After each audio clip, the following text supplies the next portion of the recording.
We were pretty famous back in high school. Trust us! Had a whole future ahead of us, but now we suck. All that potential now is flowing in the aqueducts. Through the sands of time, many did forget. But now our time has come to resurrect. But a podcast? Sad I know, but can you blame us? We are desperate to be much more than high school famous. The global warmth, and spirits, the morale, the country's morale, everything's up. Everything's up. Yeah, the sea levels, the interest rates. Oh God, the interest rates are up, and the sloth population is it the rise? Oh, they're mating like you would not want. Okay, I was gonna say I thought you were gonna finish that sentence with believe, and then I was gonna correct you with the way I truly believe about sloths. Population's rising. But you are not going to do that. No, I'm not, because you didn't say it.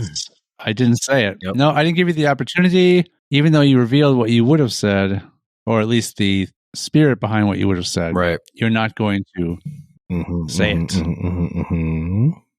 I think the audience is sad for that. Well, we don't know that. My take is they're sad. Oh.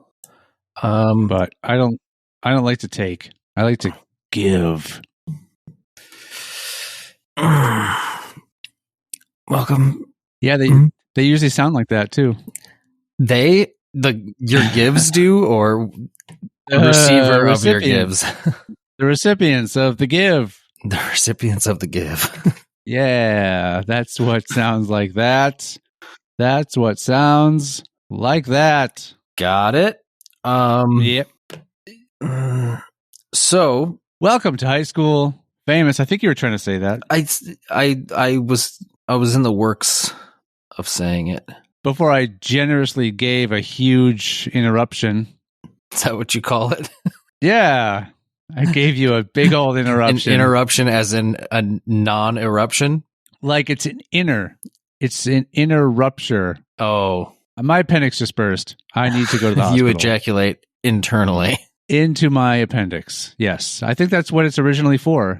And we never figured it out. Right. We figured out how to start ejaculating externally. Therefore, now the appendix is a useless organ. Oh, yeah. I mean, we had to do that quick, so the human species could continue on. Right. But yeah, before that, it was all internal. It really just it was like a vacuum, like a void. It didn't do anything. There was no way to use the ejaculate. It just sort of was there. Now we use filling it for up the appendix. Everything. That used to be the cause of the bursting of the appendix. Oh, really? Yeah, way too much ejaculate. That's why back in the day, No November was very important. Big time. Yeah. Yeah. But it's just sort of saved lives. Carried on as a tradition now, just for fun. Yeah. To honor those who lost their lives.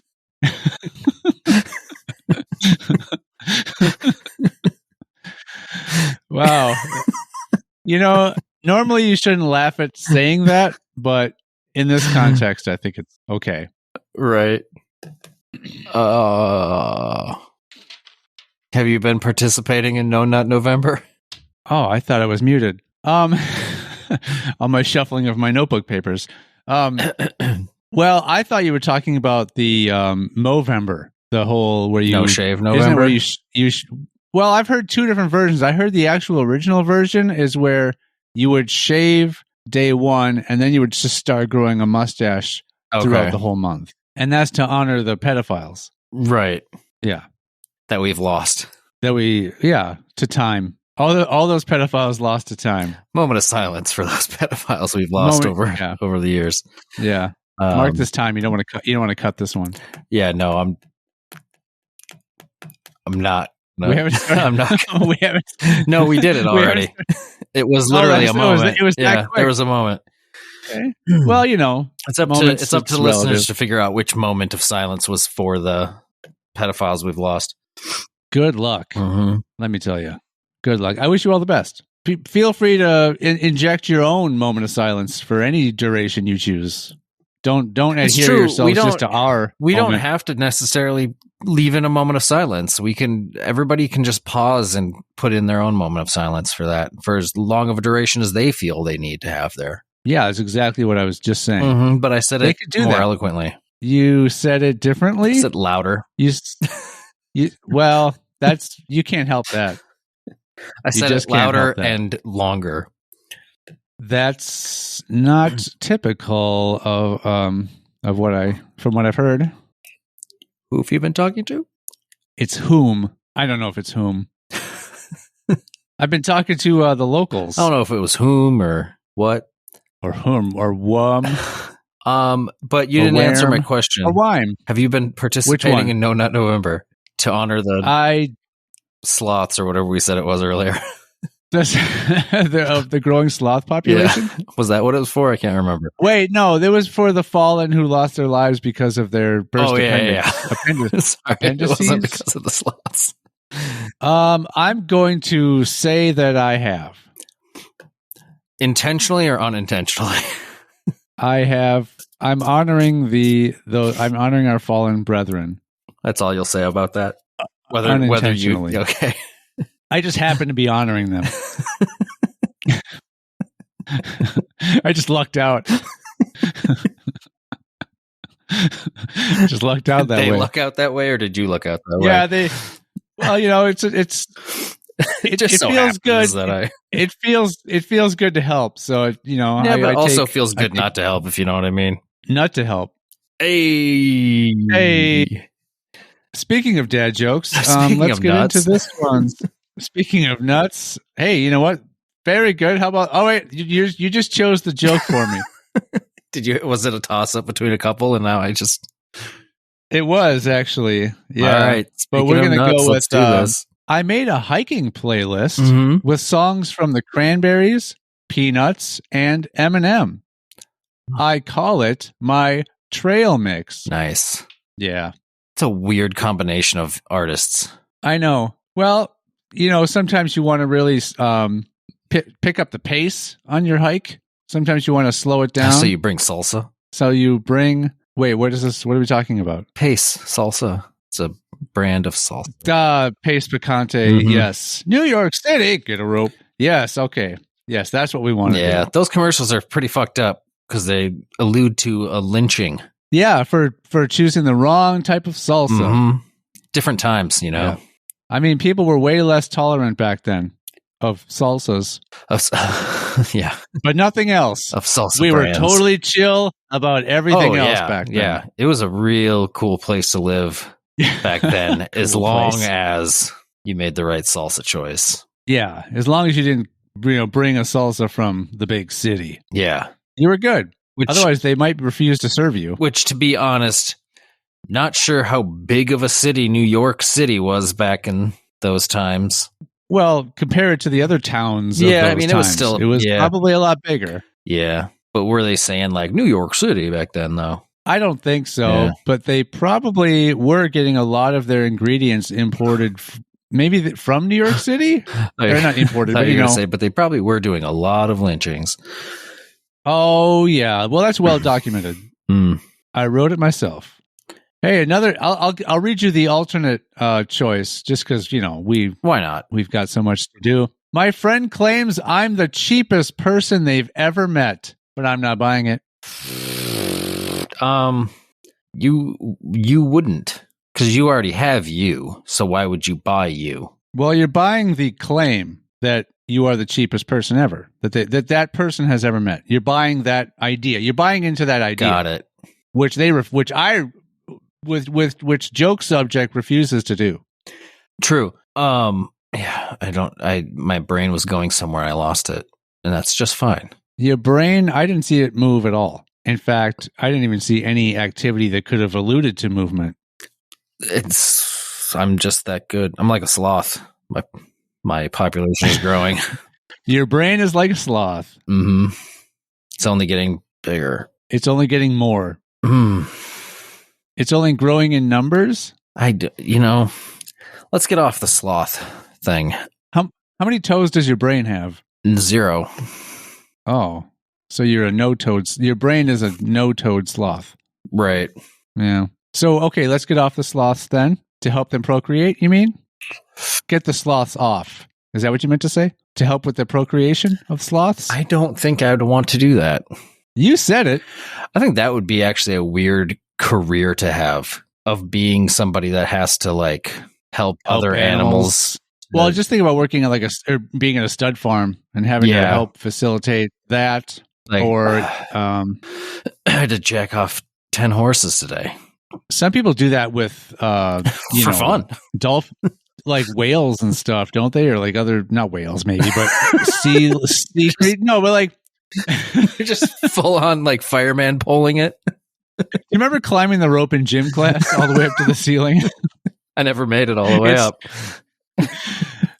Exactly. Neither did the whale. No, but I think that people have had to do that to like dolphins and stuff. Probably.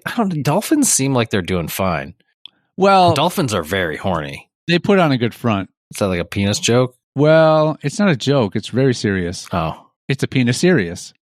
That sounds like a weird dinosaur. It sounds like, I was going to say it sounds like a condition. You've got penis serious. Those should be extinct. Yeah. What kind of disease would that be? Of the penis. Well, of the penis, yes. But what would it be? Your penis has no sense of humor. My penis takes things way too seriously. Oh, God. Don't even try to joke around that guy. Oh, my God. Oh, total case of penis serious. My penis is a real ass, if you know what I mean. Oh, so dry. What? What? Well, what's happening? I don't know. Did you celebrate Halloween or All Hallows Eve in any form or sort? Not at all. Absolutely no sort at all. Because so I could tell you about my trip because we jokingly talked about it in last week's episode. You're right. But we recorded that episode a week ahead of time because I was traveling and didn't want to record. So cat's out of the bag. Last week's episode was actually recorded the week prior. So when we talked about my trip back home, I hadn't actually taken it yet. Yeah, we just pulled back Matt's big dick curtain. Thank you. Oh, that's like a weird thing to call foreskin, maybe? Yes, exactly. That's what I was doing. Yeah. Somebody peeled that back for me years ago. And it never went like it was. Okay. They removed it. Oh, I see. You're one of them. Yeah. So I'm one of them. Your trip. Wow. Sean's got it out for people who are circumcised. I'm chill about most other things, just not that. Yeah. I'll lynch for that. Yeah, the times have changed. It used to be all about salsa.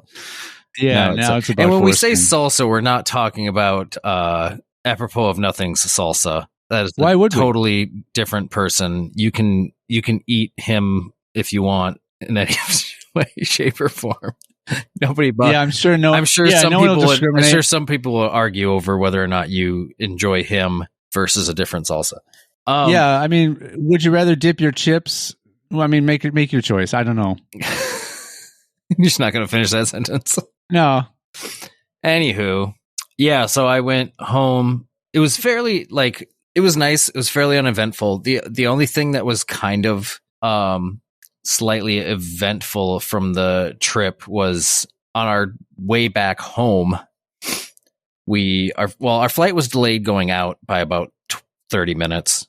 Not a big deal. Our flight coming home was delayed by like over an hour, which seems like it's always the case. If you get on a flight and it leaves on time, it's leaving early. As far as I'm concerned at this point, flights are never on time anymore. That's what they say, right? Like if you're on time, you're early. Yeah, it's like the flight times are suggestions at this point. Yeah. They want you to show up like 12 hours early anyway. Well, it's at least a couple hours early, but then it turns into 3 or 4 hours early by the time you actually end up leaving. So it's like, So by the time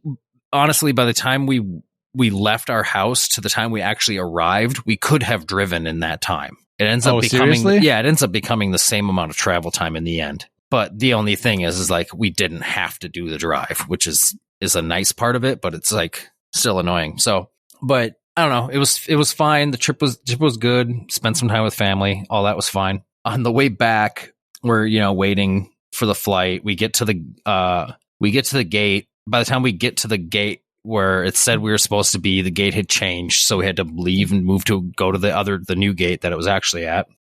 And then it was just the plane hadn't arrived yet, and it's already time for us to be boarding, and the plane hasn't even shown up yet. Then the plane finally gets there. Everybody off boards. We're all getting on to the plane, and then there's a issue in the cargo hold of the plane. Like there was something wrong with like some of the nets that hold the baggage in place. Like something broke. So they're like, all right, we got to repair this because otherwise baggage is flopping around down there. So they're starting to fix that. Huh? Odd choice of words. What? Baggage is flopping around down there. Yeah. Down there. After all the conversation we've already had. I think it was a Freudian slip of yours. No, it's what happens. So we're waiting for that to happen. So people are constantly going in and out of the cockpit to talk to the pilot and stuff to let him know, like updating him and stuff. Lady in the row behind us, like, starts freaking out. She's like, this is taking way too long. Like, they keep going in and out of the cockpit. Something's wrong. This isn't right. There's something wrong with the plane because they keep going in and out of the cockpit. She's like, let me up. She was in the window seat. So she's like, let me up. So the other people get up to let her out. And she gets up and she's like, walks all the way up front, starts talking to the stewardesses. So we can't hear what she's saying anymore. Everybody around us is like, what the fuck? And she's like arguing with them. And the stewardess are looking at each other like, what the fuck? Like, seriously, what's going on now? What? Yeah, they're like, what? We're flight attendants now. What do you mean? Why are you calling us stewardesses? That's what they're pissed about. No. They were looking at the lady like, seriously, why the fuck are you making a big deal out of this? They're like, they're fixing it. Like, the reason they had to keep going in and out of the cockpit is because they have to let the pilot know what's going on so they can let the pilot know, hey, everything's good. You guys can, radio up to the tower to get released. But then she's like arguing with them, and then she gets off the plane. All right. And doesn't come back. Literally 15, 20 seconds after she gets off the plane, they close the doors and we start backing up. Oh, wow. It was like so short. But like everybody around me is like, what the hell was that about? I'm like, she said she started freaking out that something was wrong with the plane and she got off and blah, blah, blah. I'm like the only thing is like, I'm pretty sure that if you get pulled off a plane or you get off a plane and you have a checked bag that's in the bottom of the plane, they have to pull that bag off. I'm pretty sure they do because it's like, what if something's on the bag that they checked? Yeah. Didn't get found. And then they're like, oh, right. I'm going to get off the plane. And then they leave their bag on and then the plane explodes or some shit. So yeah, I don't know if she either didn't, but I didn't see her pull a bag out of like anywhere from the overhead.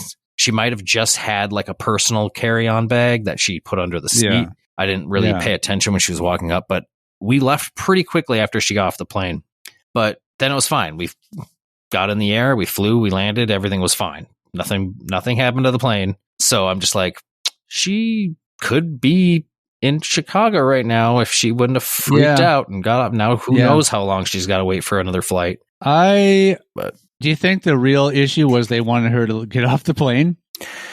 I mean, at that point, it didn't seem like they physically removed her or told her she couldn't go sit back down. But I mean, they could have easily said, like, if you're not comfortable being on this flight, we'll see if we can get you on the next one or something. And maybe that's why she ended up leaving that, or she just freaked out and left. I guess.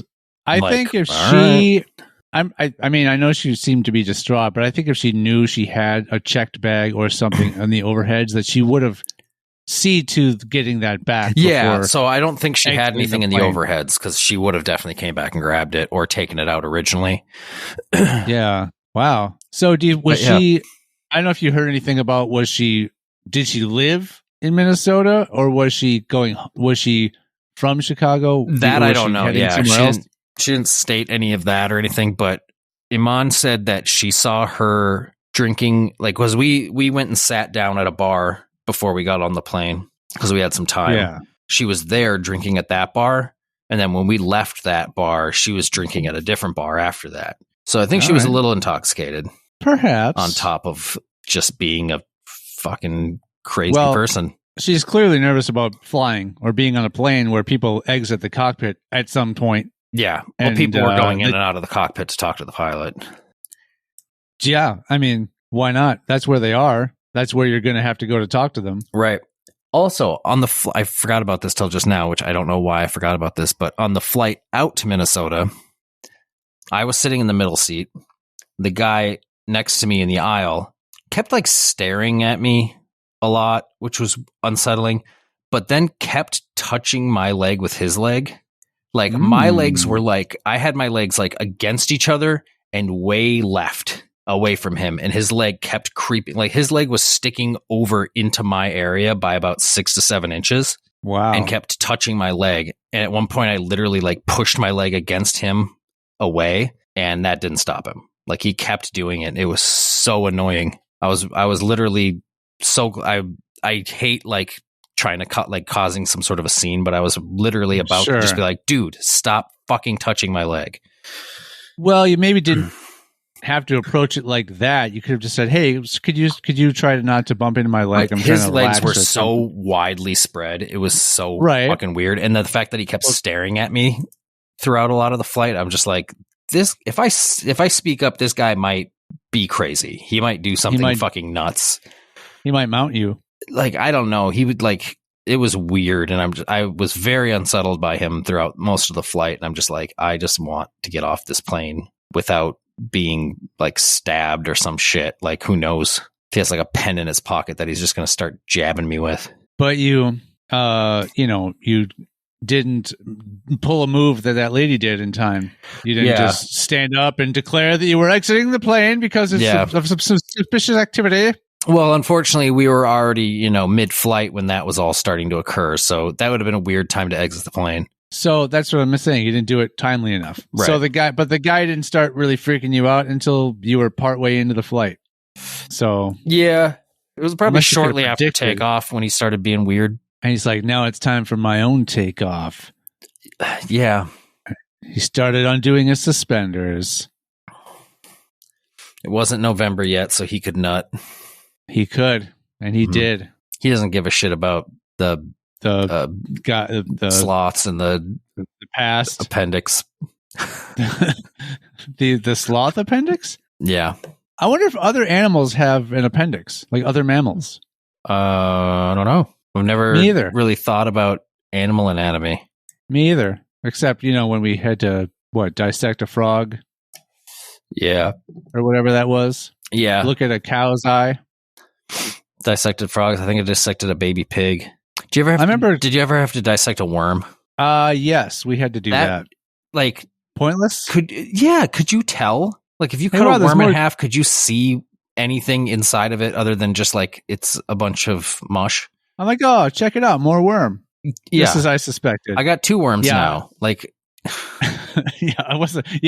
because each end grew back, or each half, each vertical half. No, I wasn't like, oh yeah, there's the cloidial cortex or some body part worms have. There's the stem. There's the stem. There's its roots. yeah. There's its blossoming. There's the pollen. It's waning gibbous. It's what the fish go after. The pollen? Oh, the waning gibbous, huh? Yeah. Not the waxing? No, they don't have a waxing gibbous. Are you fucking kidding me? Yeah. Well, the other half, it was on the other side. The other half had the waxing gibbous. Oh, see, I was only looking at one half. Yeah. You got issued one half, and then someone else, your partner was dissecting the other half. Yeah.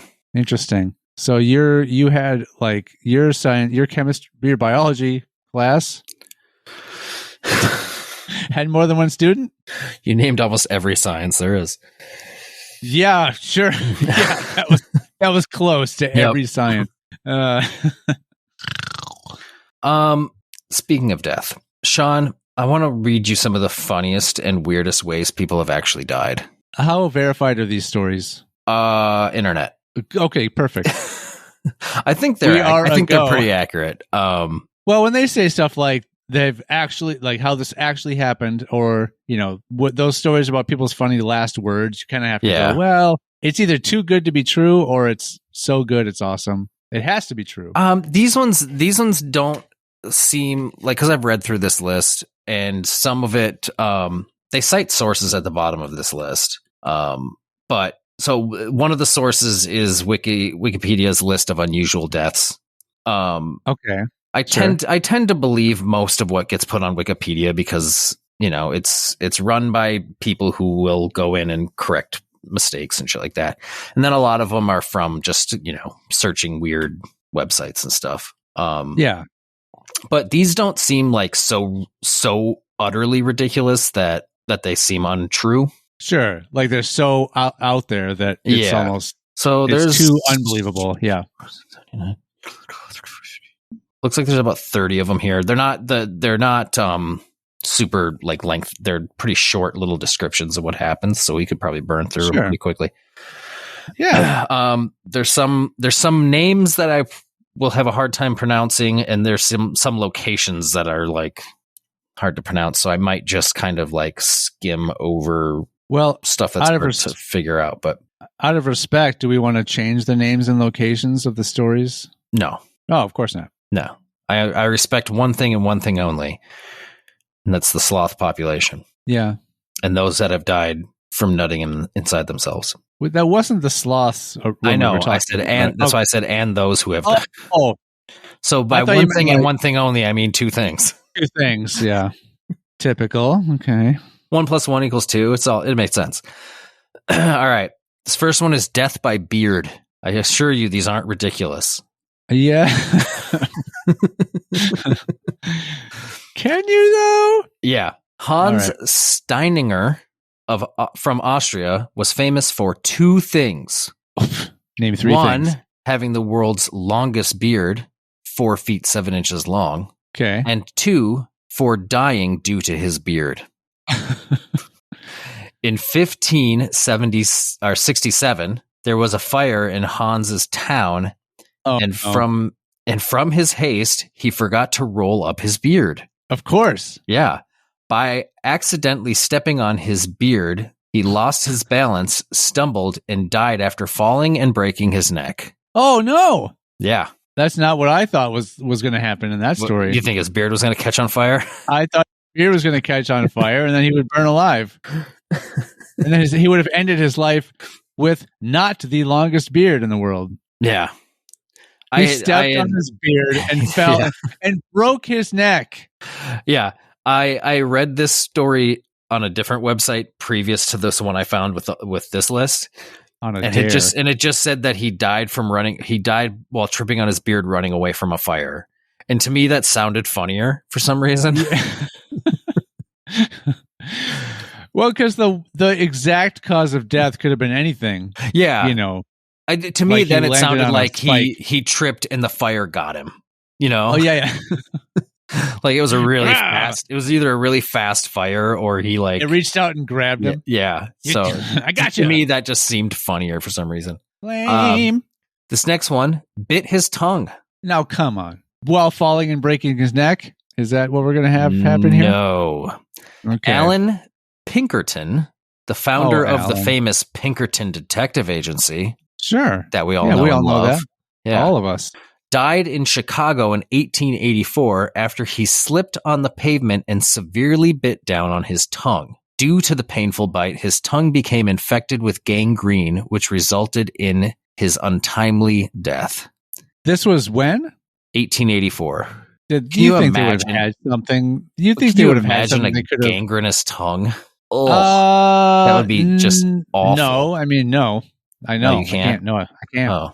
I can't imagine it. It would be, your tongue would basically be rotting. But is there no way that he could have sanitized that or whatever, disinfected it before that happened? Like maybe somehow cauterized the wound or something? Well, maybe. No medical professional could have helped him?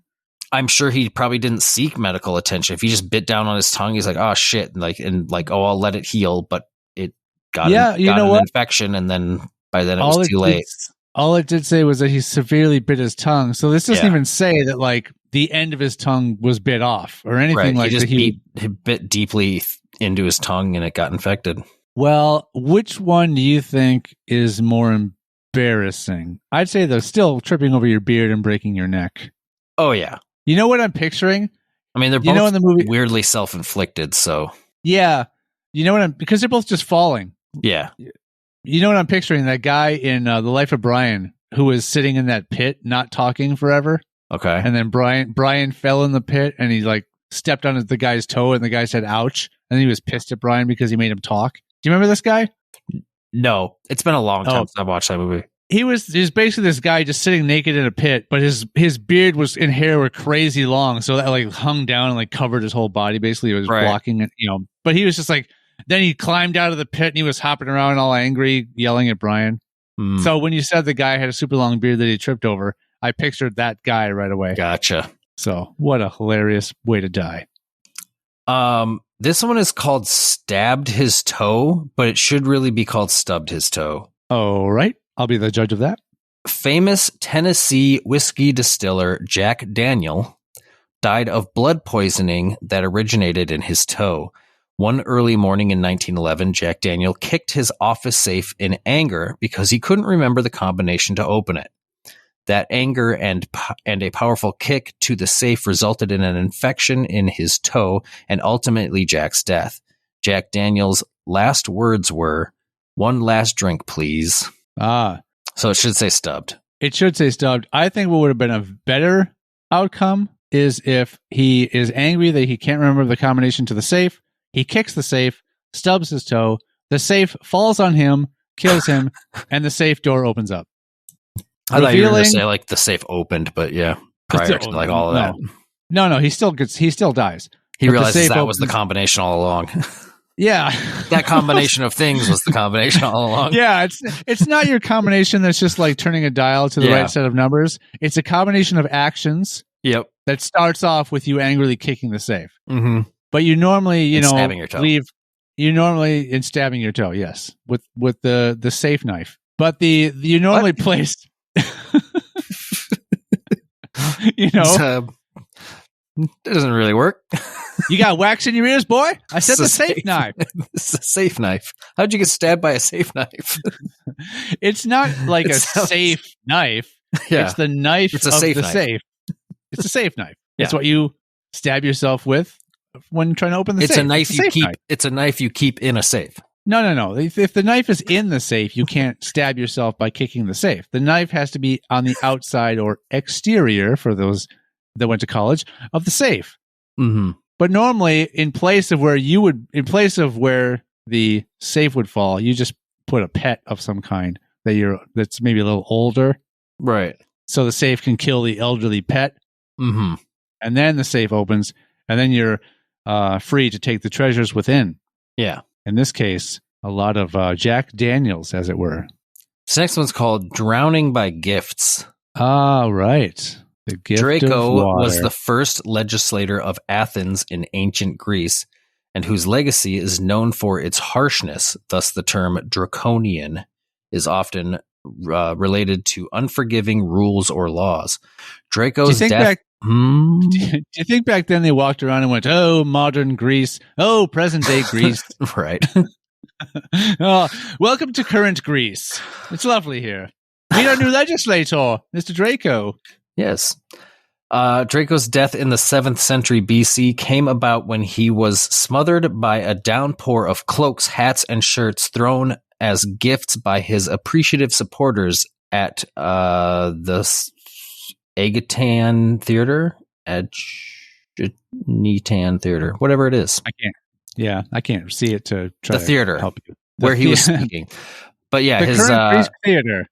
All of his supporters were throwing cloaks, hats, and shirts down upon him, and he was crushed to death by all of them. What are the coats made out of? Are they made of stone? Because I'm having a hard time believing there was a lot of coats and hats and shirts. Yeah, I bet. I mean, even though everything just depicts them wearing togas. Were they all like above him? Was it just coats? I don't know. I would have to. I don't know what the layout of this theater is.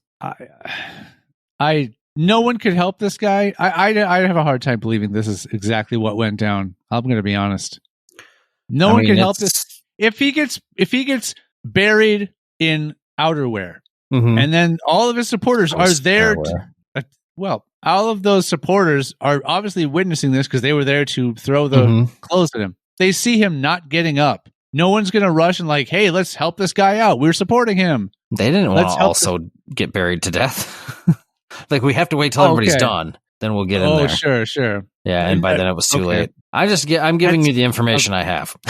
I know, but I'm just coming back with my take on it. I don't buy this one. Hold on. Let me see what Wikipedia says, if anything, about his actual death here. Just ask his descendants or his constituents. Little is known about Draco's life. He may have belonged to the Greek nobility of Antica prior to the period of the 7 sages of Greece. As per the 10th century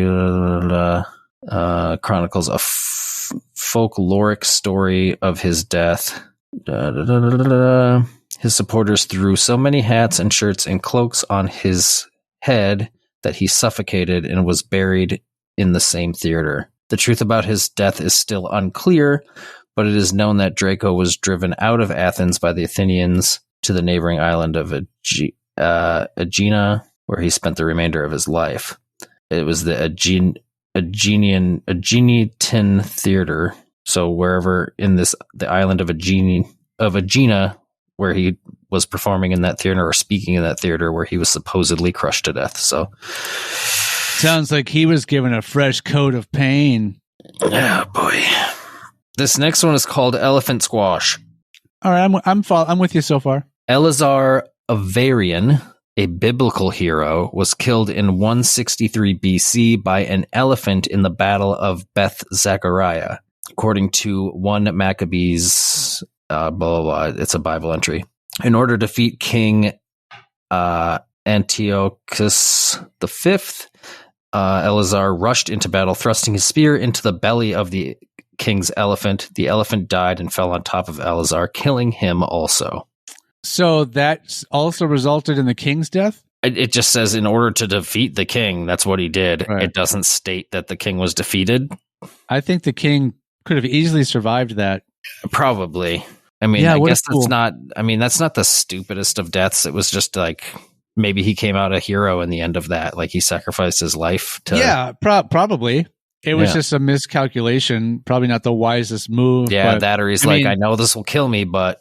Well, I guess to really get a good puncturing of the elephant, because I'm just thinking, what if you just ran in, quick stab with the spear, and keep running out, so you're out from under it before it the elephant even starts to fall. But he probably stopped under there and like made sure he got a really good deep stab in with the spear. Yeah, and by that point, the elephant was already starting to come down, and he didn't ran out of time.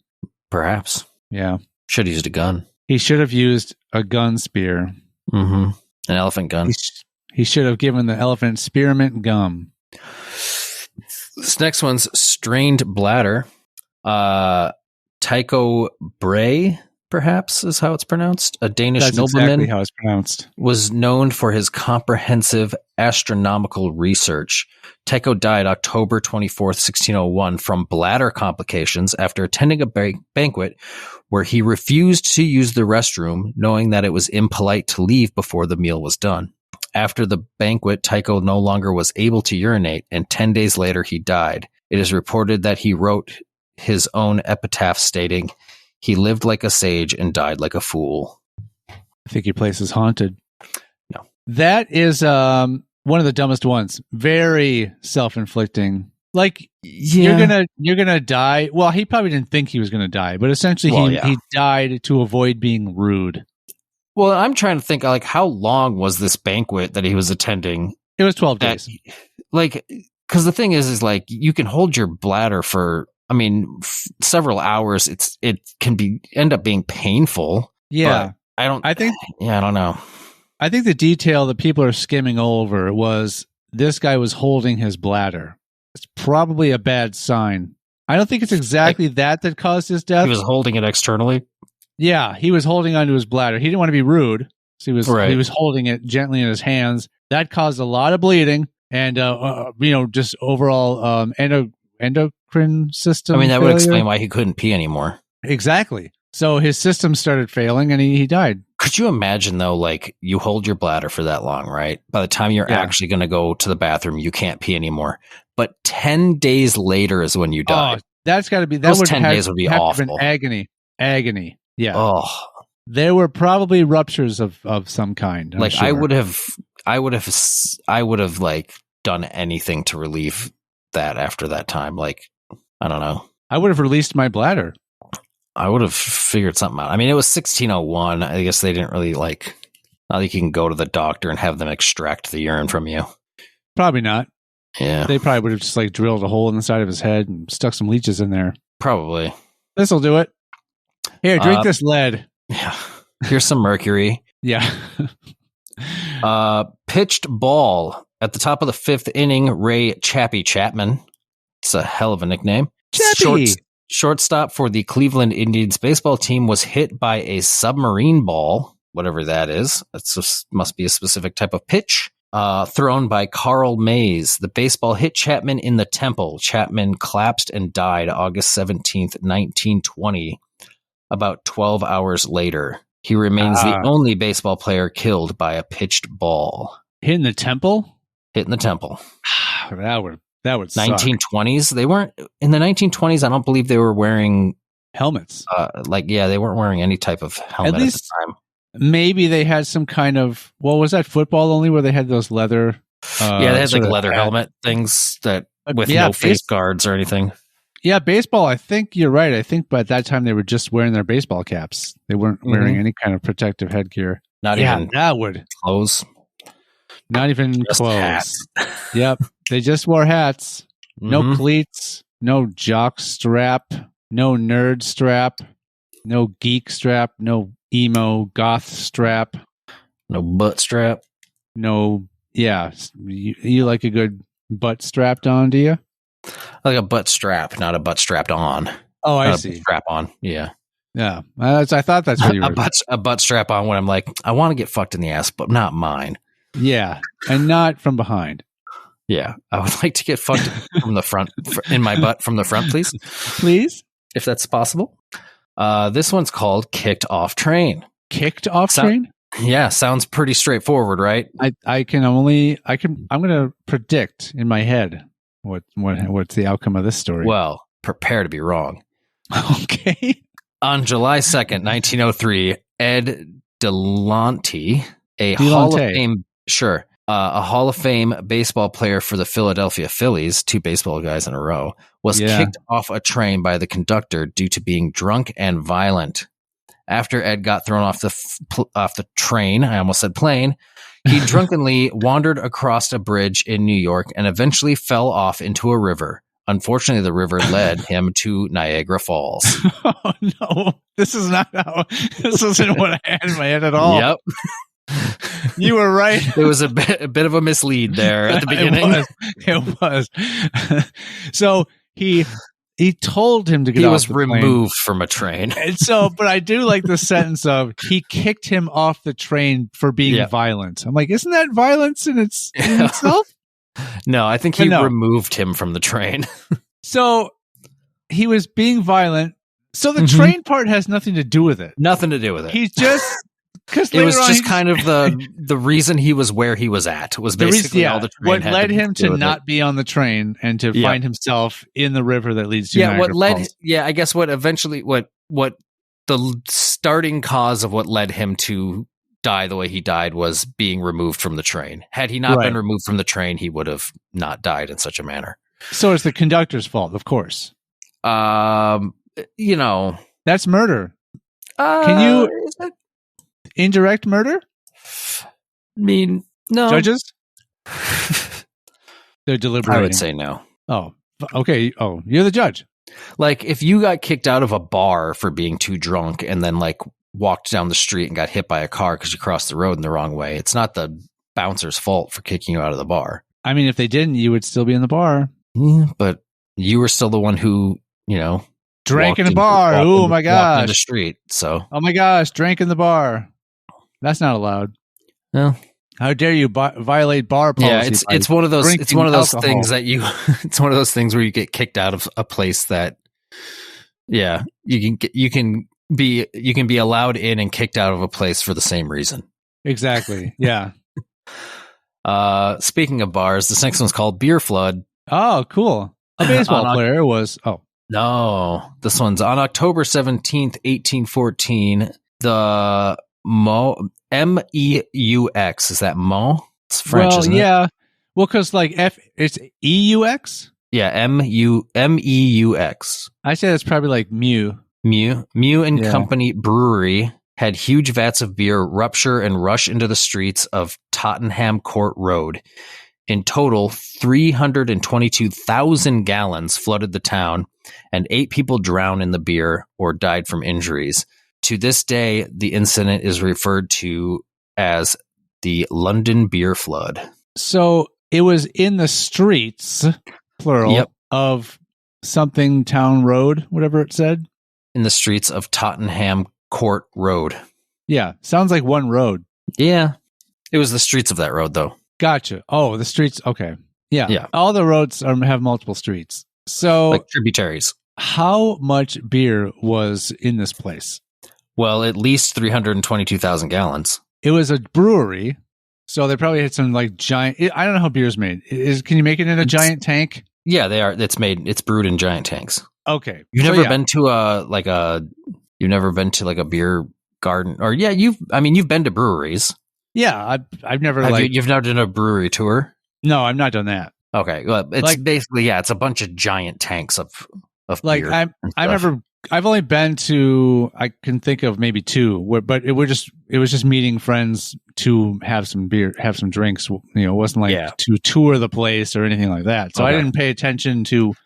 I've weirdly been stuff.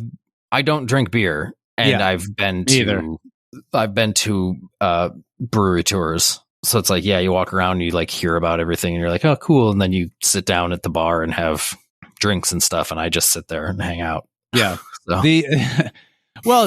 Can't you get non-beer drinks, or can you only get beer there? I know it's probably the most common. Like potentially. I've also been to like a cider brewery before and had drinks. Okay. So I'll cider. I think the last time I was at a brewery I found myself in the women's restroom accidentally. Well, the last time you were at a brewery was when you were here in Chicago, but we didn't do the brewery tour. We just went to the bar part of it.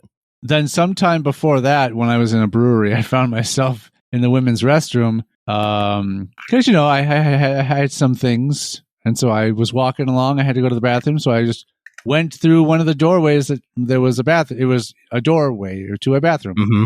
And I went inside and I'm like, oh, there's no urinals in here. Oh, is this like one of those, is it one of those gender neutral unisex bathrooms or something going on? And so I just went into one of the stalls and went to the bathroom and came out, and no one else ever came in. But then I was coming out of the bathroom and I saw right across from me, facing me, two dudes came out of the other doorway. And I look up and it said men's above that doorway, and I just go, that's why. And I continued walking. They didn't know what I was say that's why out loud? Oh yeah. My finger in the air. Like I pointed my finger in the air and I'd like, that's why. And I kept on walking and they had no idea what was going on. They were like, that guy was having a conversation with himself. Yeah. They were, they kind of laughed a little bit when I came out and did that, but they probably were like, what? It's like this man just had an argument with himself and told himself off. Yeah. This guy, he never saw it coming. He both won and lost that argument with himself. Yeah, what a stinker. Time. Yeah. All right. Mosquito curse. George Herbert, an Egyptologist who helped uncover the tomb of Tutankhamun, died mysteriously on April 5th, 1923, after being bit by a mosquito. Allegedly, many felt his death was caused by the mummy's curse, which was perpetrated by a public warning a few weeks earlier by novelist Marie Corith. It's blurry. It's hard to see what the last name is. There's a graphic slightly over it. Sure. Marie stated there would be a be dire consequences for anyone who entered Tutankhamun's tomb. I say that the curse of the mummy. That cause of death is too uncommon.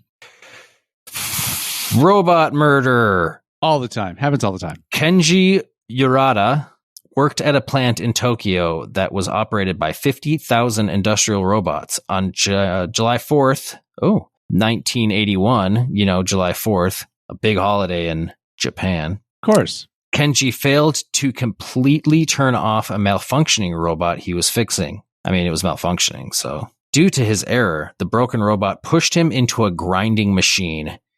With its hydraulic arm. Kenji is known as one of the first people ever killed by a robot. Did you ever watch the Jetsons? Machine. The cartoon The Jetsons? Yeah. Yeah. Rosie went off. Did she? Oh yeah, she killed a lot of people.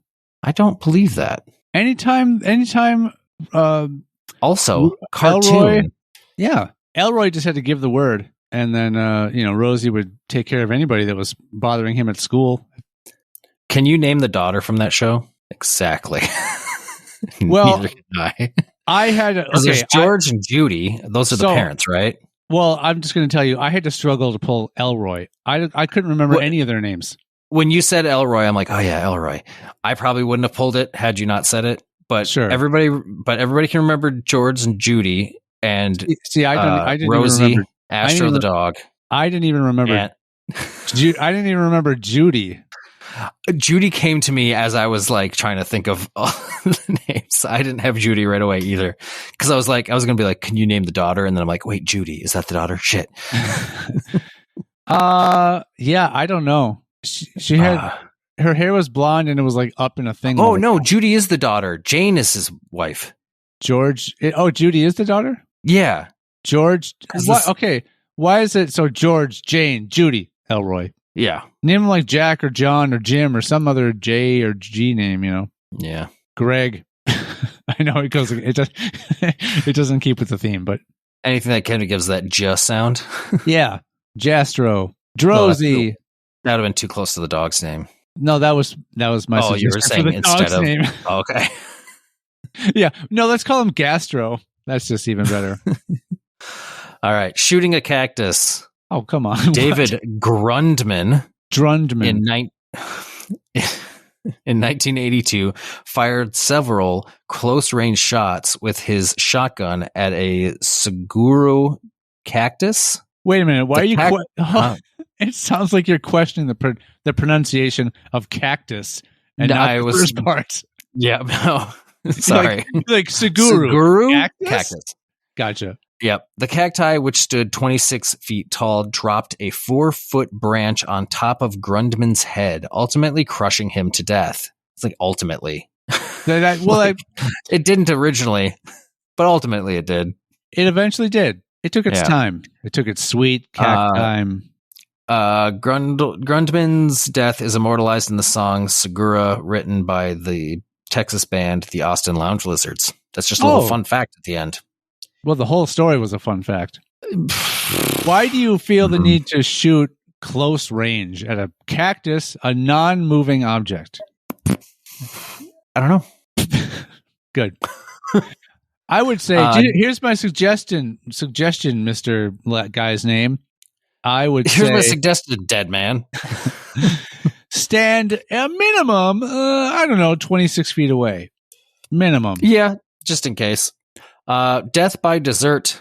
Adolf Fredrik, the King of Sweden, ate himself to death in 1771 after having a meal consisting of lobster, caviar, sauerkraut, cabbage soup, smoked herring, champagne, and 14 servings of his favorite dessert, Selma, which is a bread dipped in a bowl of hot milk. Sounds awful.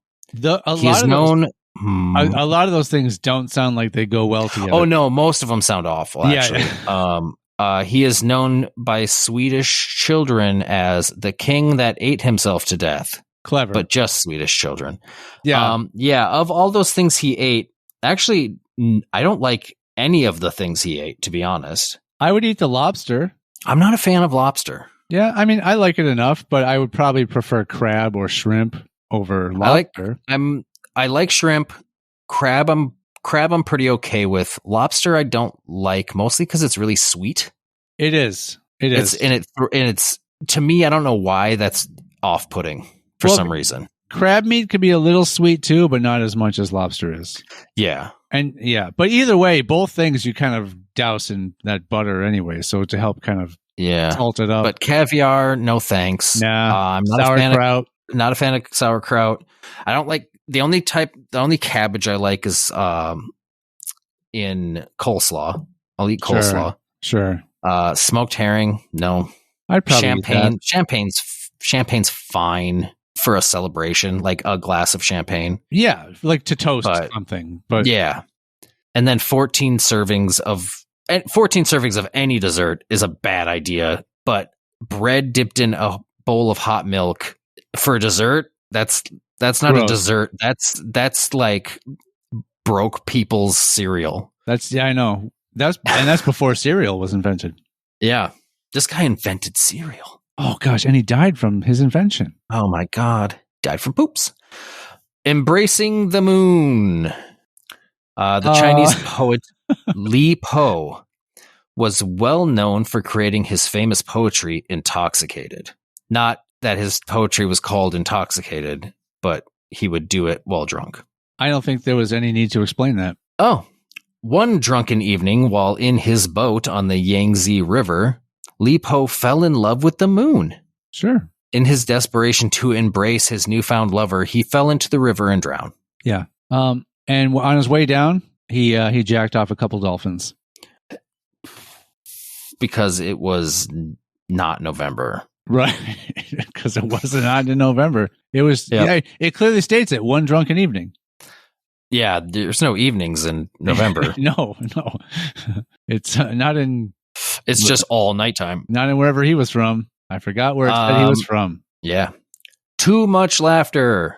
On 24 March 1975, Alex Mitchell passed away after watching the Kung Fu Capers episode of The Goodies. Reportedly due to the TV episode, Mitchell laughed continuously for 25 minutes and finally fell dead on the sofa from heart failure. His widow later sent a thank you letter to The Goodies for making Mitchell's final moments of life so pleasant. Not for killing him. Yeah. I thought it was going to be like, oh gosh, I wanted him to die for so long. He's like, yeah, that's the thing. He's like it's the weasels from Who Framed Roger Rabbit. Yeah. You're going to die laughing. I'm going to ram him. Yeah. Daredevil. Bobby Leach was the ultimate daredevil. He was the second man to go over Niagara Falls in a metal barrel, and he performed many other terrifying stunts, such as swimming in Whirlpool Rapids. Claim. However, his outrageous stunts would not keep him from the dangers of slipping. In 1926, while walking down the road, Bobby slipped on an orange peel. Are you serious?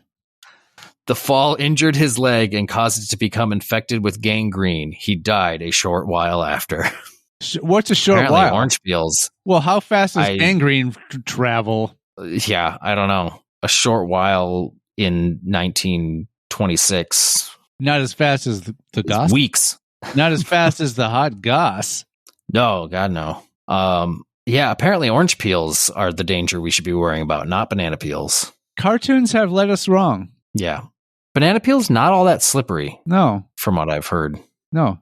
Like if they're on an already kind of slick surface, yeah. Like anything else? Yeah. But if it's just on the sidewalk, you're fine. Yeah, I've actually tripped and fell forward from stepping on a banana peel. Like it caused too much friction. So much friction. I was roller skating. Oh, that's the worst. Yeah. You think rocks are dangerous? Banana peels. They will stop you in your tracks. Yeah, and you don't roller especially if you put them on tracks. Oh yeah, a train. If you put them on railroad tracks. How many trains? That train's going to go. Yeah, it's going to go right over. It's going to flip right front over. It's going to not double over, but I don't know I know what that's called. But. Yeah, The back end is going to lift up and it's going to fall forward on its back. Flip on its axis will become the very front of the train that hits the banana, and the whole rest of the train will go ass over feet. That was the most hilarious way to say that. Yeah, Eiffel Tower jump. This one seems pretty straightforward. But again, I thought the guy getting kicked off the train was going to, end a certain way. All right, so I want to hear what you think Eiffel Tower jump is going to be. Okay, this guy is going to declare that he's going to be the first person to successfully jump off the Eiffel Tower when he's going to be attacked by a rival Eiffel Tower jumper who's also trying to accomplish the same thing first. And he's going to punch this man to death in his front butt. You might be closer than you think. Really? Okay. No. Okay, no. In 1911, Franz decided to try out his new invention, the first overcoat parachute. To test his new coat, Franz decided to jump off the top of the Eiffel Tower. Unfortunately, his invention was less than perfect, and it did not succeed in slowing his descent. Franz died instantly on impact. That's how, being less than perfect is how most inventions fail. True. There's actually a video of this. Wouldn't you, gather something that is of equal weight to you and then put the coat on that and then throw that That's my over? exact argument. Or test it from lower heights to start with. Yeah, lower. Well, maybe you need to have a minimum height to drop from before the parachute to be effective because, if you jump from, let's say, half the height, it may be the parachute would open up, but it wouldn't be quick enough to really slow you down enough to safely have you land on the ground. True. But yeah, I feel like there's a better way to test your thing than just be like, I'm sure it's going to work. It's not. And then just jump from a height. It's exactly perfect. Yeah. So, yeah, but there is, you can find video of this attempt. And yep, he jumps off and just falls to his death. I don't know. It's pretty messed up. I probably won't watch it. It's 1911, so it's that kind of weird it's comical stuff, so it's a little bit funnier. That looks like an old movie. It's 1911. I mean, it is an old movie. Yeah, I would compare it to those old movies, from the 1911. Yeah. Well, it's a little more sped up. It's grainy. It's just kind of like, it looks a little more like slapsticky. Have you seen those videos where they've taken some of that older footage, of just bustling New York and stuff, and they've slowed it down to proper speed and colorized it and stuff? I think I've seen a little bit of that. Yeah, it's pretty interesting. Looks pretty cool. Yeah. It still seems still seems so old time. It just, I mean, I know it is, but it still just looks like a completely foreign, different kind of thing. A whole other world. Yeah. We are so far removed from that lifestyle that it's hard to imagine that people lived like that. And that's even within the last 100 or so years. Just think about, we're talking about stories from the 1500s in this list. Mm-hmm. Imagine having to what? I want to go to America. I better get on a giant wooden ship for about 8 months or whatever it took to cross the Atlantic. You know what I'm saying? 7 years. No, it definitely wasn't that. But yeah, it's weird to think because, you only ever see that footage in, black and white or slightly sepia toned and stuff. So you don't imagine when you look out your window, that's the same colors that would have been seen, it all all of that stuff would have been kind of the same. Everything would have been clear as day and everything.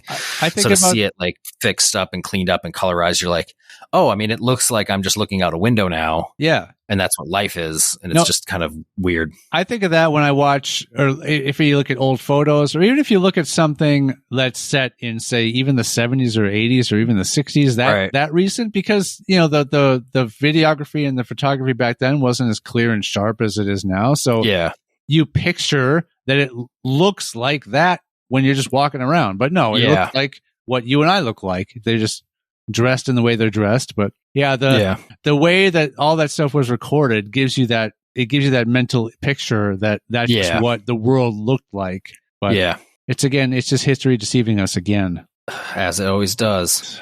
Prick. Booby trapped. Two compulsive hoarders, Homer and Langley Collier, set up booby traps to protect their stuff from intruders. Of course.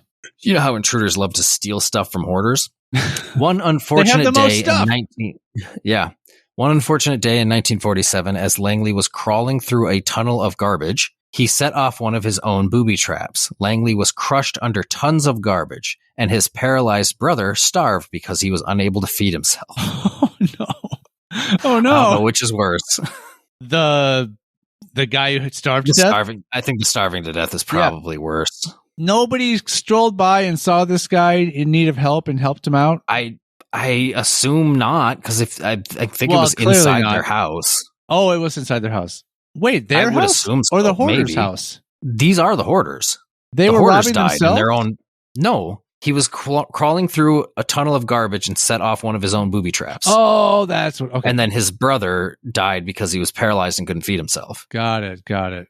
So they are. Yeah, no one wanted to go check on the hoarders. No. Well, let's see how the hoarders are doing. I'm sure people like that tend to kind of be reclusive.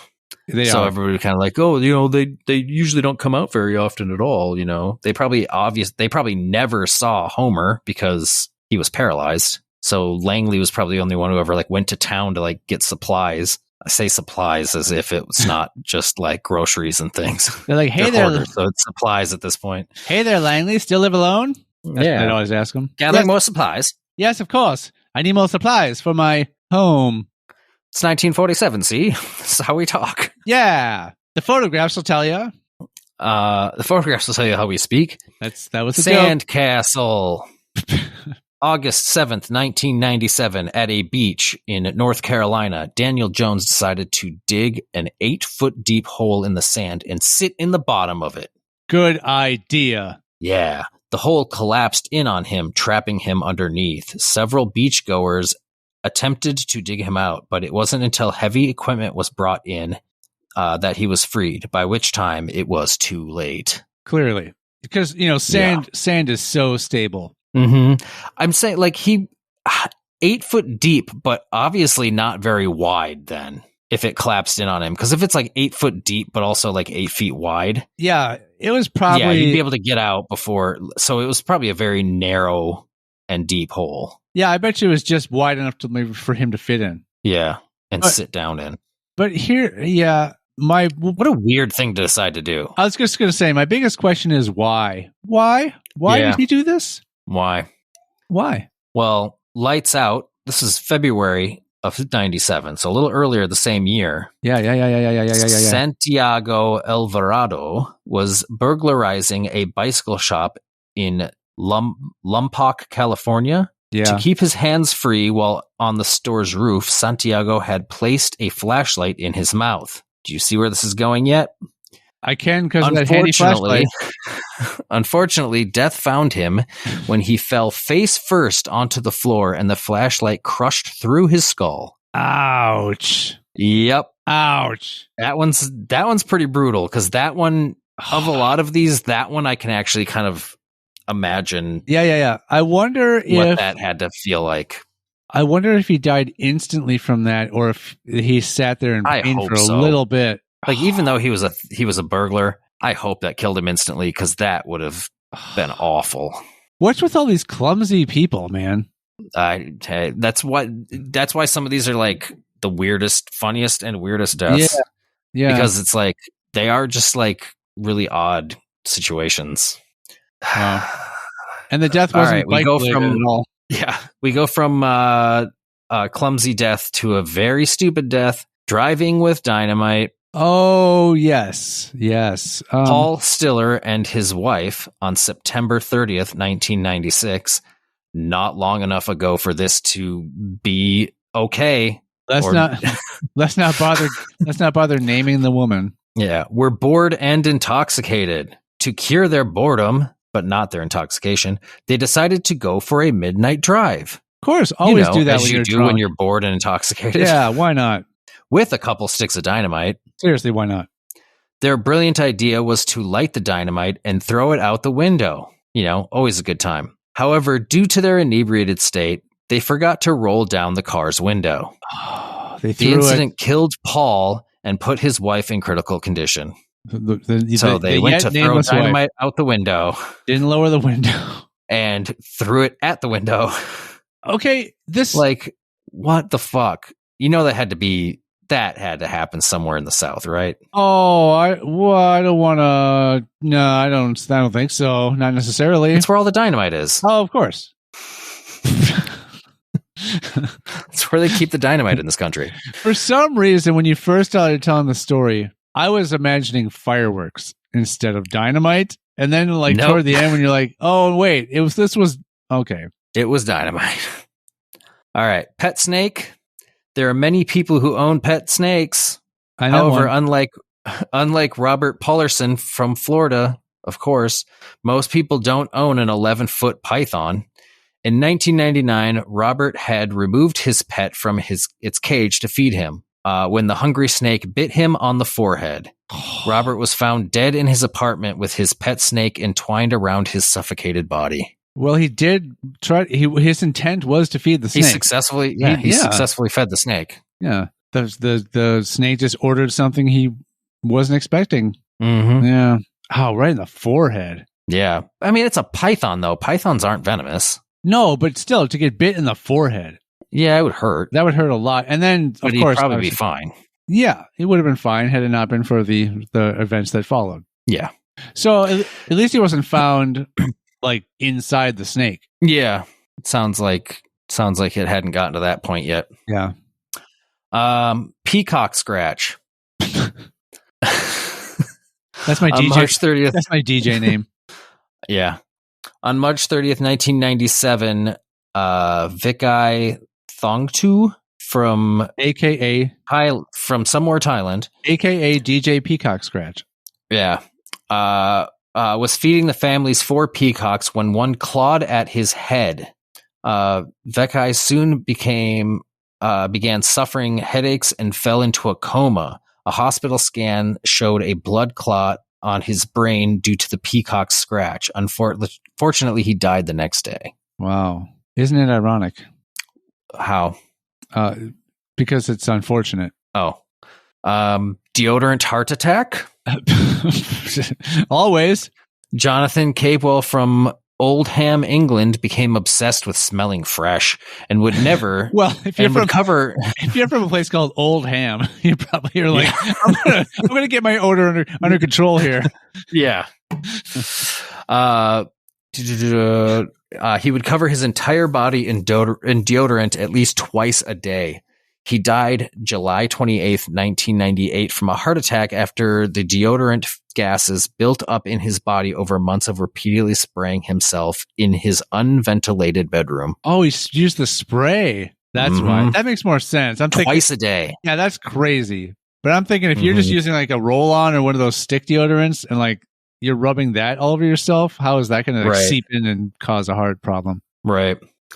Titanic pose. King of the world. I think we know where this one's going. I'm the king of the world. Emma Black from Plymouth, Devon, had been heavily drinking on a ferry. This is what makes it sadder. It was just a ferry. Yeah. It wasn't like a cruise ship. She was just taking a ferry between Spain and England when she plunged to her death in 2003. Apparently, her untimely death occurred after she stretched out her arms in the famous Kate Winslet pose from the Titanic movie. The pose caused Emma to lose her balance and fall from the 9th deck into the water. Her body washed up on the French coast 8 months later. Yikes. Very yikes. 8 months of a body in the water. That was probably... That's a closed casket for sure. Yeah. That reeks of Oldham. At best. You would hope for that. Yeah. At best, it's Oldham.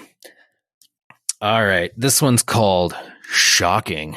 On April 23rd, 2002, witnesses told police that Roderick de la Cruz of Calacun City, Philippines, shook uncontrollably as electric current ripped through his body after he had bragged that he had a way with electricity like no other. What a brag. To prove that he could control electricity, Roderick touched a live wire. Roderick, who sustained 3rd-degree burns in most parts of his body. Sure, yeah. Yeah, well, for fuck's sake. Well, yeah. was rushed to the hospital but died before reaching it. Well, because the hospital didn't have enough electricity. But like 3rd-degree burns on the outside of your body is enough to kill you. 3rd-degree burns on the inside of your body. My question is the fact that he made it the fact that he made it to the ambulance is insane. Is surprising.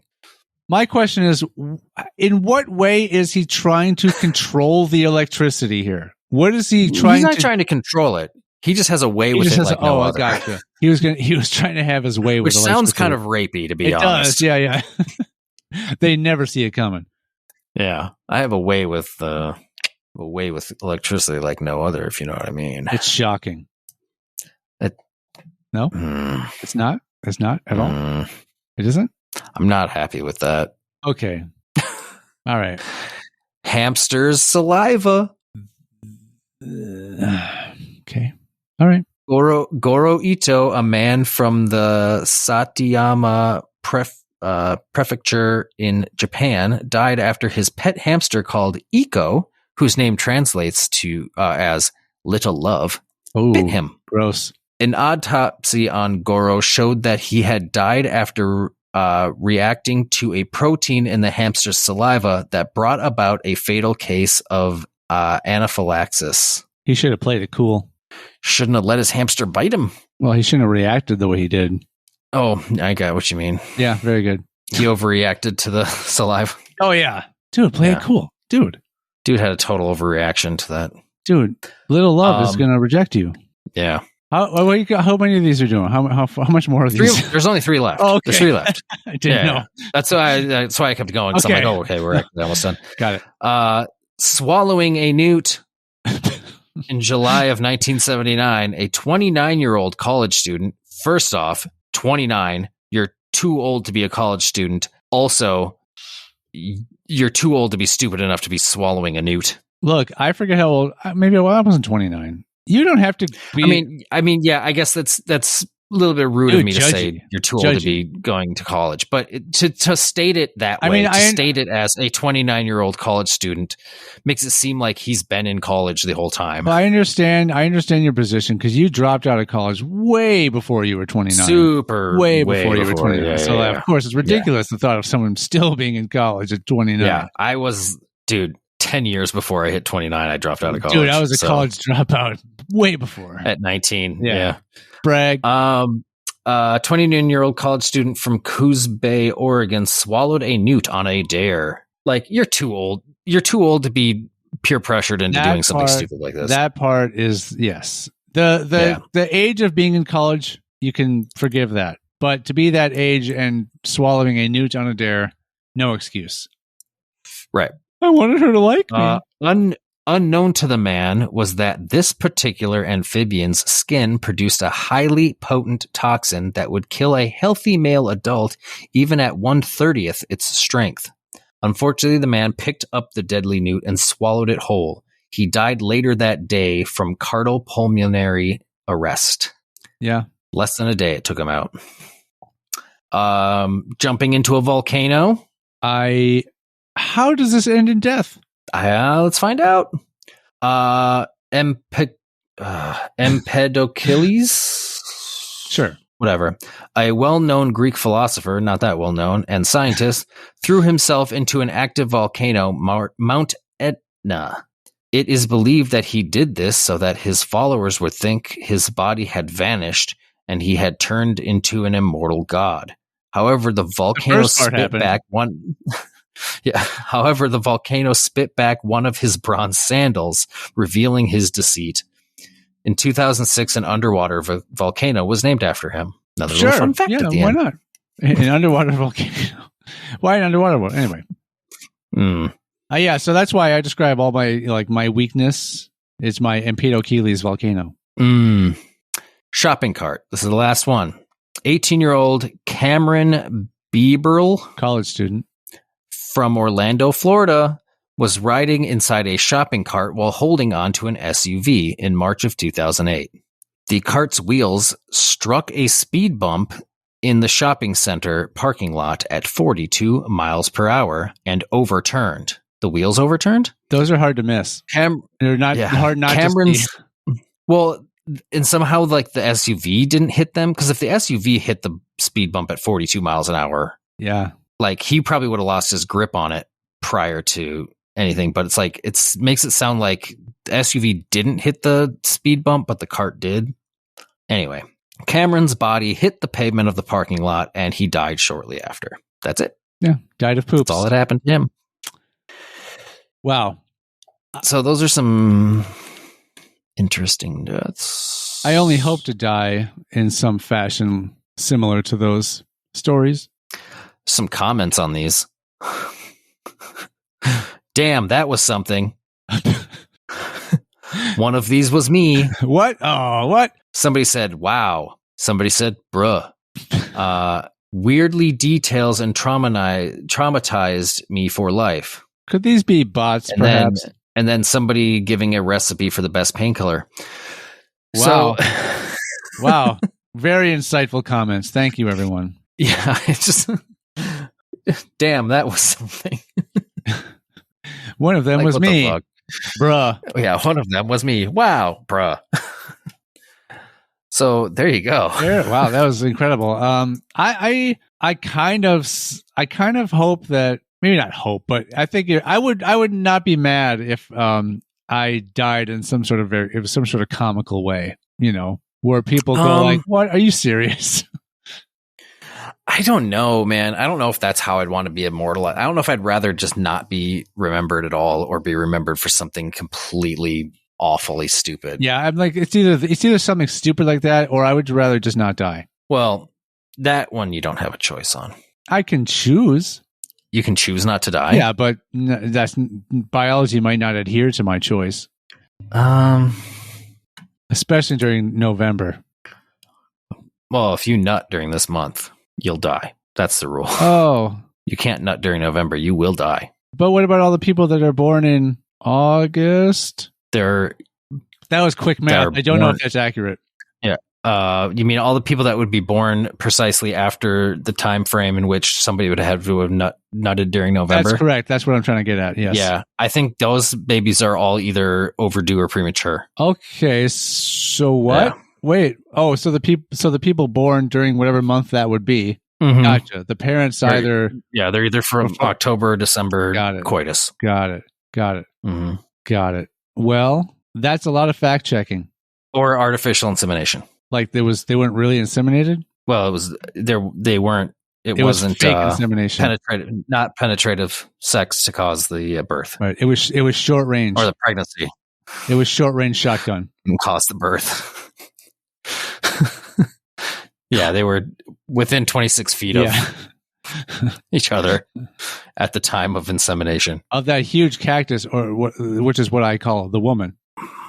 Because if you get too close, they'll stab you. What are you saying? That's a horrible. I don't know.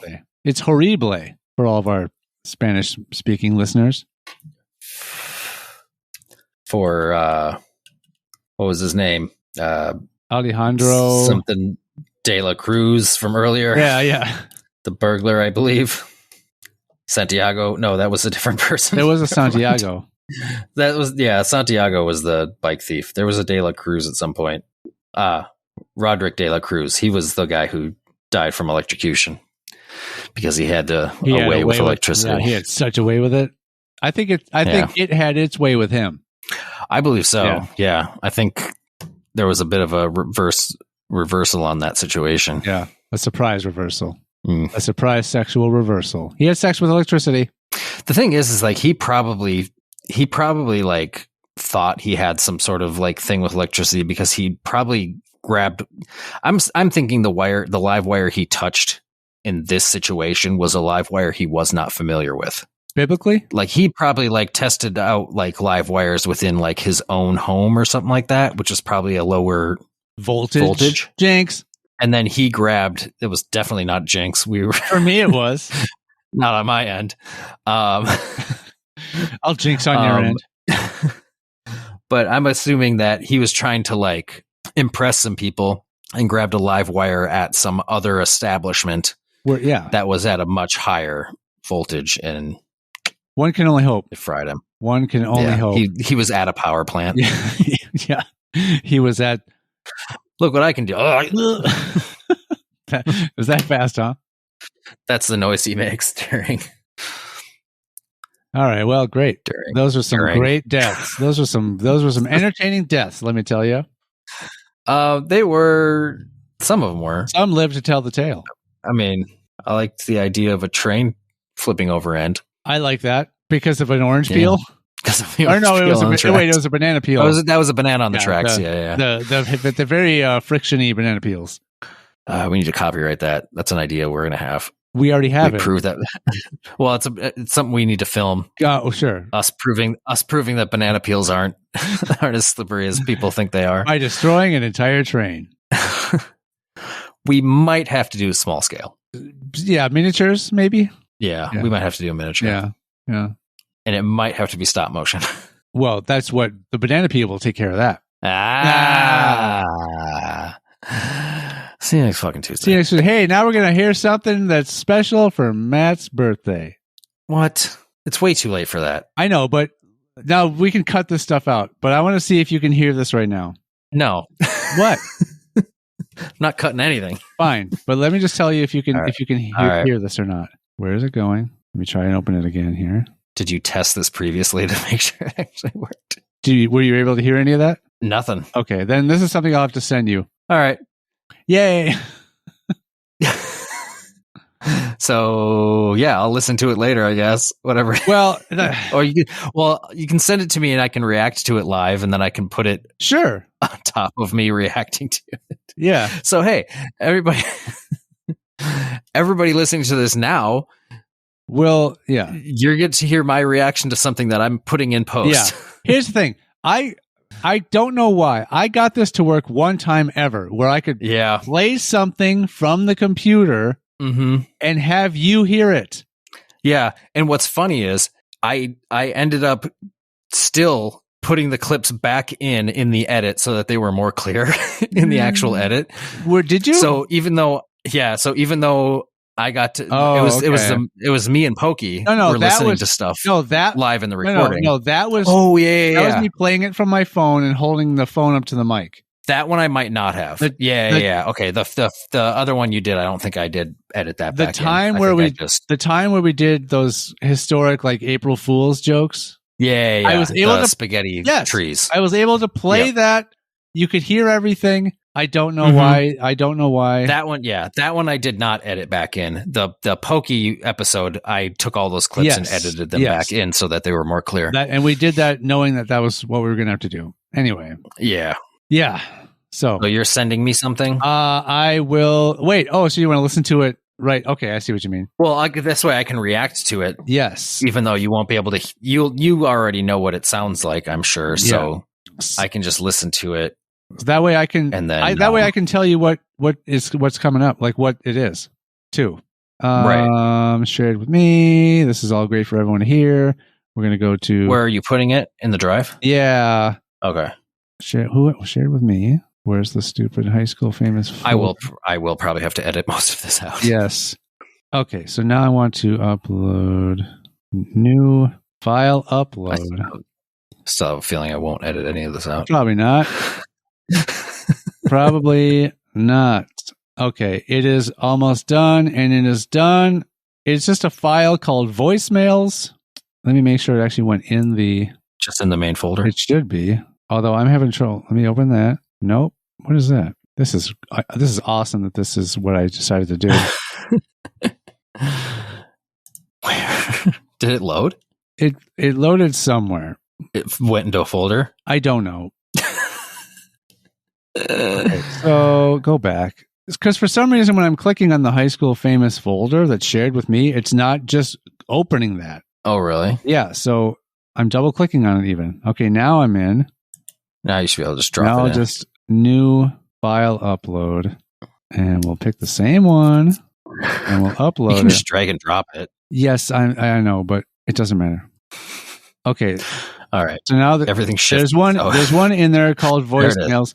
So here's the story. Okay, before you listen to it. Okay. This was meant to be ready for the Halloween episode, which would have posted just after your birthday and would have been a little more timely. Okay. Some people forgot to do it. Right. And so I had to extend the deadline. Okay. So since it was a combination of something involving your birthday and also involving Halloween to be sort of creepy and demented in a little way. Okay. I had people call in and leave me a voicemail saying what they would prepare for you for your last meal. All right. So this is what you're going to listen to. And then you edited this all together, and I just put these. It's one file. It's like a little over. It's almost 4 minutes, maybe. Jesus. Okay. And it's just some voicemails all in a row. Okay. So I won't so be able to. You're going I'm not going to hear you watch me. Yeah, just I'm not going to hear you listen to it, but.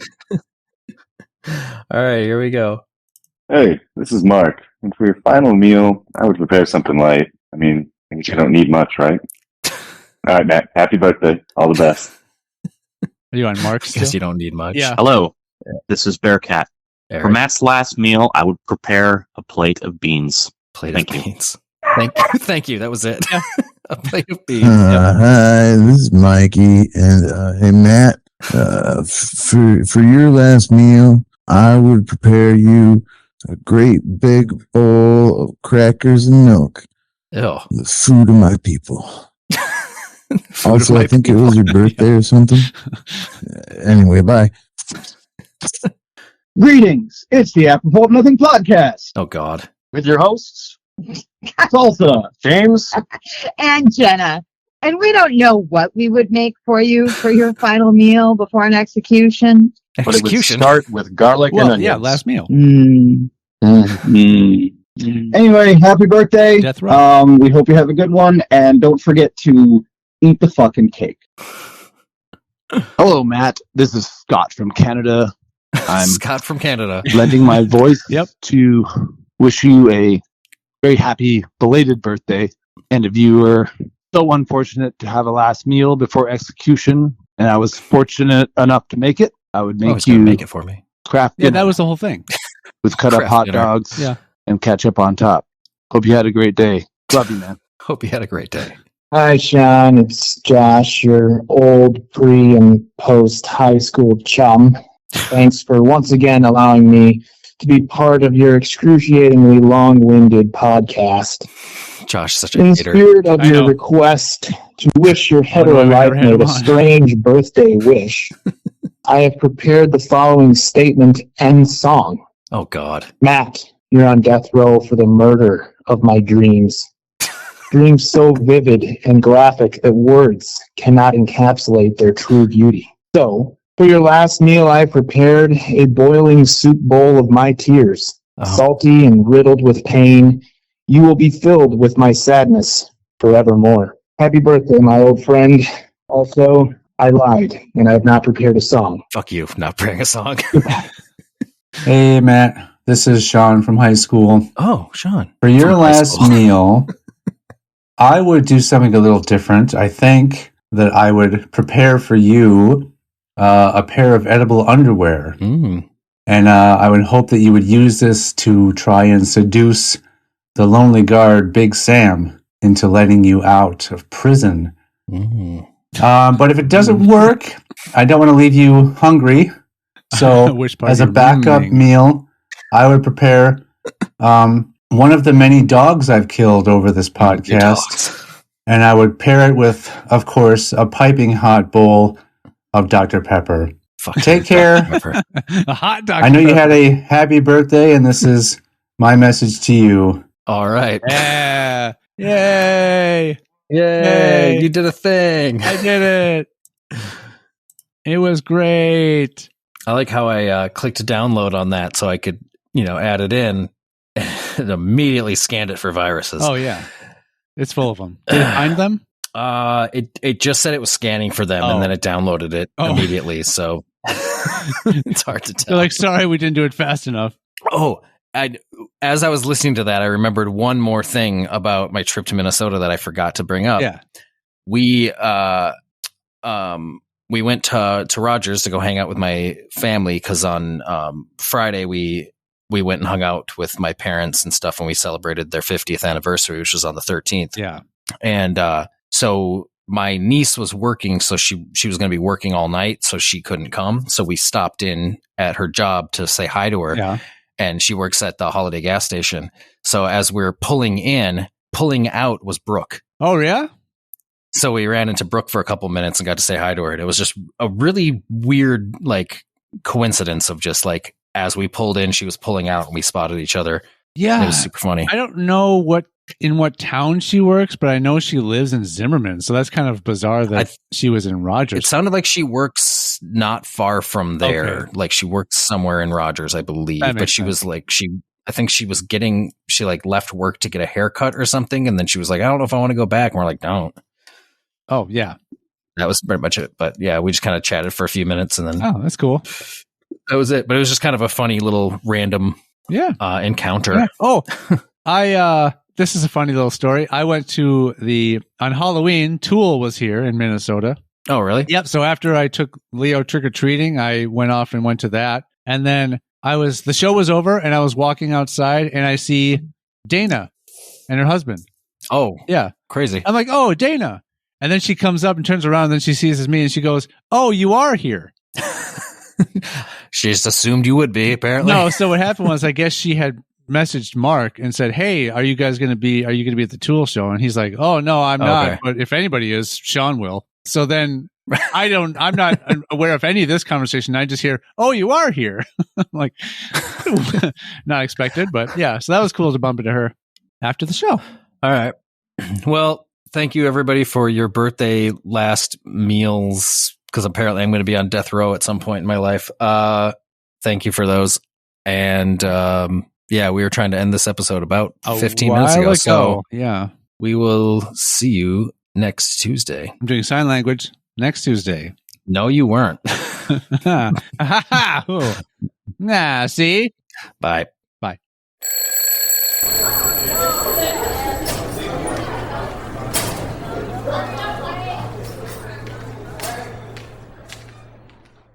If you have a question, complaint, or threat for Sean or Matt, you can reach us on YouTube, TikTok, Facebook, Twitter, or Instagram at hsfamouspod, or you can email the show at highschoolfamous@gmail.com.